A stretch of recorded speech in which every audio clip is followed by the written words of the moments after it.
Okay guys, so here's the back of my house. This fence can come down for construction. The addition that I'm trying to figure out is going to go on the back of the garage, which is right there.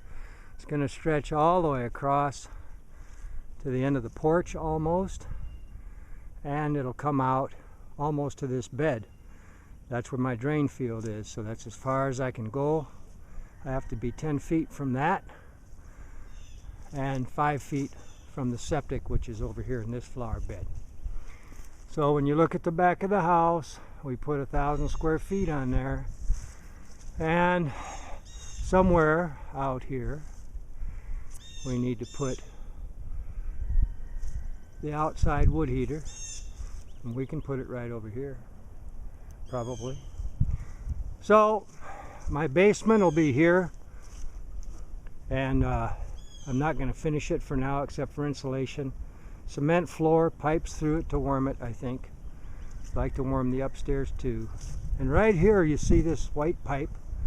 That is where my geothermal comes out of the house, near the junction between the garage wall and the foundation of the house. So let's take a look at where we're going in the back. This porch will come off, obviously, and we'll be right about to here. Here's the back door, and I think this window that goes into that room will be the new doorway to go into the basement. So let's take a look inside at some of the problems. For one thing, there's the wall back there where the pipe comes through the ceiling, and the ceiling is finished. Alright, there's my ductwork for the existing geothermal heat, and here's my ductwork. So I'm looking at joists running out to the addition. I'm thinking when that wall comes off to put the addition, the pipes can go through between these joists, and some kind of heat exchanger can go into this existing furnace, which is tied to the geothermal unit. There's my hot water heater. It could be tied in going up to the addition, I think. And there's my wall. So the heat exchanger would come in to there. I don't know if there's any way to add heat into the floor above us, because this is the only room with open joists. I don't even have them in this crawl space, although we could tear that out.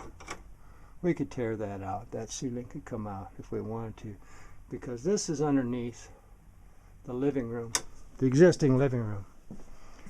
Alright, so the real question is, do we tie into this ductwork with a forced air unit, or how do we tie in the water tank unit into this house?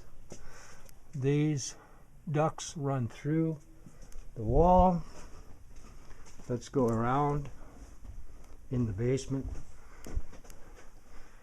You can see the registers there and there in this room. But here the ductwork is put in a box.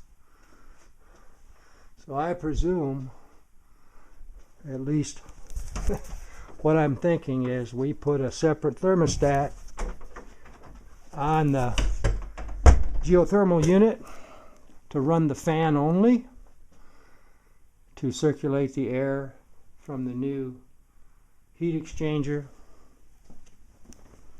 or to use the geothermal with a separate thermostat if we decide to, and we run that pipe through the addition and out the back end. Unfortunately, the way it works right now is that pipe goes into a corrugated pipe under here, and the drain is running underneath the ground out towards my drain field, and it comes out down the hill whenever the air conditioner is running and we're pumping a lot of water from the well. Fortunately, I don't use that geothermal that much, because in the winter I'm running mostly my fireplace in the living room and heaters in the corners of the bedroom, and in the summer we very rarely use air conditioning. So that's the challenge, is to decide, do I go with a forced air unit or do I put all the pipes in? How much extra money is that going to cost me, and how to do it? Okay.